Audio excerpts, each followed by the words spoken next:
So mid-March, and the snow is back. Oh my God, the snow is back. Apparently the sap was running, well, about 2 or 3 weeks ago for about a week anyways. Then temperatures have dipped below zero. So I never got my my trees tapped 3 weeks ago, but I'm gonna put some taps in now. In the next few days, well, about 4 or 5 days, it's gonna be warming up to 3 or 4 degrees Celsius. So if we can push it over 5 and keep it at minus 5 during the nights, that would be that'll get the sap running here. So anyways, the doggy and I are up for not for the weekend, but just for the afternoon, and can get these trees tapped and see what's going on. Nice day. Okay.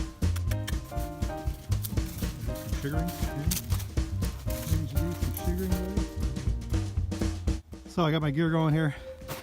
So I use these 5-gallon jugs.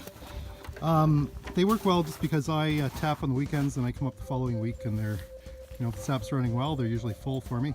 Now the one issue with using these, good storage, however, it's, you know, the sap with high sugar content is not going to freeze. So basically the sugar has a hard time freezing.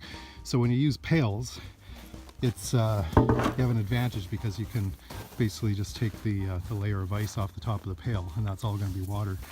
With these ones, if I come up and the temperature's dropped, sometimes these are frozen solid. So what I do is I bring them into the cabin and warm them up beside the wood stove, and then I'm able to start boiling.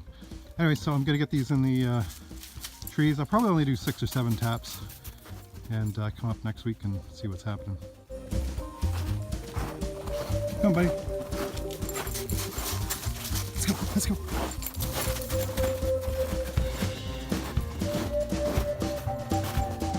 This is one of the trees I tapped last year, and I actually forgot to, didn't forget, I guess overlooked taking the taps out, and I actually had a whole jug of pretty murky sap here from last year. So one thing with the when you're tapping is you want to make sure you're not tapping right, you know, next to your holes from last year. So there's one of my holes. It had mostly closed up anyways.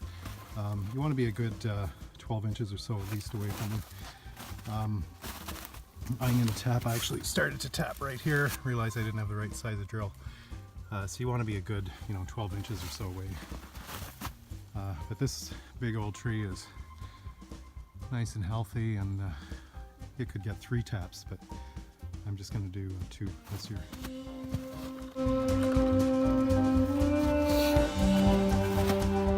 I want to drill up just at a little bit of an angle.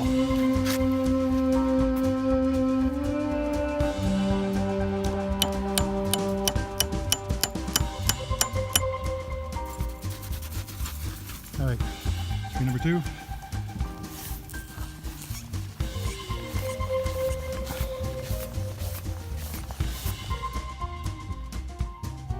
All right, there's the second tree. All done. Tap, tap, tap. Drip, drip, drip. Tree number 3. T-trapping. T-trapping.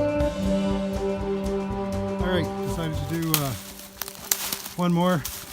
I got 4 buckets and 8 taps. 2 taps per tree. These are big old trees, so they can take it. And yeah, hopefully in the next few days it's going to warm up and get above zero. Like I said, I think I probably should have tapped a little bit earlier, because as soon as I put that first tap in, at least 2 of the trees were dripping right away, even though it's not even above zero yet. But I guess in the sun it warms things up. Hey, Kaya. All right, I got some dog issues to deal with here. Anyway, happy off-gridding peeps. Happy tree tapping, tea trapping. Cheers.